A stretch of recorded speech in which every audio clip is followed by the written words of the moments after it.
भी शैक्षणिक संस्था विश्वविद्यालय स्तर के ही क्यों ना हो, उनके भी लक्ष्य निर्धारित होने चाहिए। लक्ष्य के आधार पर जब हम कार्य करते हैं तभी हम उन लक्ष्यों को पूर्ण करने में प्रयास भी करते हैं। तो यहाँ पर विश्वविद्यालय के भी लक्ष्य को निर्धारित करने की बात कही। नवीन विश्वविद्यालय की स्थापना, तो जो विश्वविद्यालय की स्थापना हो चुकी है उसके अतिरिक्त भी नवीन विश्वविद्यालय की स्थापना होनी चाहिए, क्योंकि जैसे जैसे जनसंख्या बढ़ रही है, शिक्षा की आवश्यकता महसूस हो रही है, वैसे वैसे नवीन विश्वविद्यालय की स्थापना भी आवश्यक है। वरिष्ठ विश्वविद्यालय की स्थापना, इसमें वरिष्ठ विश्वविद्यालय का मतलब ये है कि जहाँ पर प्रौद्योगिकी से संबंधित, कृषि से संबंधित जो क्षेत्र हैं, ऐसे क्षेत्रों को उसमें शामिल किया जाना चाहिए। उसके लिए वरिष्ठ विश्वविद्यालय की स्थापना की जानी चाहिए। कॉलेज और विश्वविद्यालय में सुधार की बात, तो कॉलेज स्तर पर भी सुधारीकरण की बात की गई है, विश्वविद्यालय स्तर पर भी सुधारीकरण की बात की गई है। शिक्षण में सुधार, मूल्यांकन में सुधार, शिक्षा का माध्यम, चयनात्मक प्रवेश प्रणाली और विश्वविद्यालय स्वाधीनता।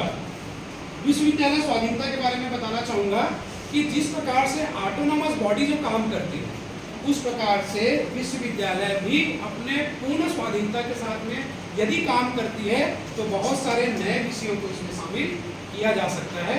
इसीलिए सिफारिश किया गया है कि विश्वविद्यालय स्वाधीनता के रूप में स्वतंत्र रूप से कार्य करे। चयनात्मक प्रवेश प्रणाली, अभी आप लोग देख रहे होंगे, मेरिट के माध्यम से, इंट्रेंस के माध्यम से या अलग अलग तरीके से जो है चयनात्मक प्रवेश प्रणाली को भी बढ़ावा देने का प्रयास किया जा रहा है, ताकि अच्छे विद्यार्थियों का चयन हो सके और वो हायर एजुकेशन में अपना एडमिशन लेकर के बेहतर पढ़ाई कर सके।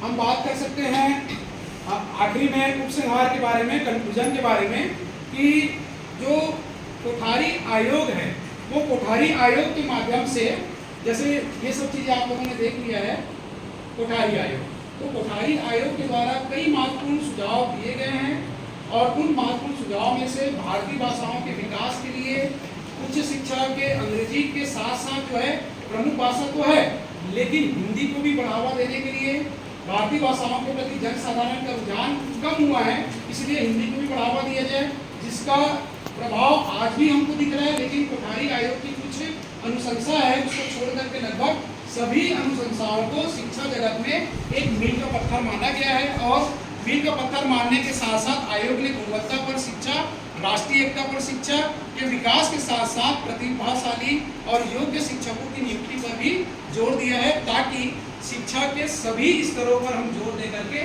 शिक्षा को बेहतर बना सके। तो ये कोठारी आयोग की कुछ सिफारिशें थी जिसके बारे में हम सभी लोगों ने अभी चर्चा किया है। इस प्रकार के सिफारिशों के कारण ही शिक्षा में जो है उत्तरोत्तर वृद्धि हो रही है और शिक्षा में वृद्धि होने के साथ साथ आप सब में भी शिक्षा ग्रहण करने की ललक और जिज्ञासा की वृद्धि होते जा रही है। तो आज हम जो कोठारी आयोग के बारे में बात किए हैं, मुझे उम्मीद है कि आप सभी को समझ में आया होगा। इससे संबंधित किसी का कोई डाउट होगा, कोई प्रश्न होगा तो आप वो प्रश्न पूछ सकते हैं। किसी के कोई डाउट है कोठारी आयोग को लेकर के, या कुछ सामान्य जानकारी भी अगर लेना चाहते होंगे तो पूछ सकते हैं, कोई दिक्कत नहीं। तो स्कूलों में कितना स्वीकार किया गया होगा इस आयोग में, जो बातें कही गई है, कितना % एडॉप्शन हुआ होगा? क्योंकि इसके बाद भी बहुत सारे आयोग आए, NCF आया, उसके बाद 86 में आया था, 1986 में NEP आया, क्योंकि जो आपने बताया वाला निःशुल्क शिक्षा वाला वो RTE 2009 के तहत सर है, राइट टू एजुकेशन 2009 के बाद वो 6 से 14 वर्ष के बच्चों को फ्री शिक्षा दी जाएगा। तो कोठारी आयोग ने जो सिफारिशें दी है वो कोठारी आयोग के अंतर्गत हम ये पॉइंट्स हम एक बार फिर से आप लोग अगर देख रहे होंगे तो इस आयोग के सुझाव के माध्यम से ज़्यादा लोगों को शिक्षा ग्रहण हो पाए। जैसे निःशुल्क शिक्षा, तो निःशुल्क शिक्षा RTE के अंतर्गत तो मिल रहा है, आयोग ने सिफारिश किया तब उसको उसमें शामिल किया। क्लियर है? शिक्षा के खर्चों में कमी, तो आप लोग ये देख रहे होंगे पुस्तक, कॉपी से लेकर के ड्रेस और कई प्रकार की सुविधाएं जो है बच्चों को निःशुल्क प्रदान करने पर जोर दिया जा रहा है। आयोग ने सिफारिश किया ऐसे बच्चे जो शिक्षा का खर्च नहीं उठा सकते, स्कूल का खर्च नहीं उठा सकते हैं, उनको इस प्रकार से उनको मदद की जाती है। सबसे महत्वपूर्ण चीज छात्रवृत्ति की व्यवस्था के बारे में जैसे बात की गई है, तो मुझे नहीं लगता है कि आज के समय में किसी को छात्रवृत्ति की प्राप्ति ना हो रही हो, यानी स्कूल लेवल से लेकर के हायर एजुकेशन तक उनको छात्रवृत्ति भी प्रदान की जाती है। तो इस प्रकार से जो सिफारिश जो की गई थी वो लगभग सभी चीज़ों को अपनाने का प्रयास किया गया है। बहुत सारे आयोग आते गए हैं, समय समय पर परिवर्तन की गुंजाइश बनी रही और अलग अलग आयोगों ने अपना सुझाव दिया, उस पर भी अमल किया गया और उन सुझावों को भी शामिल किया गया।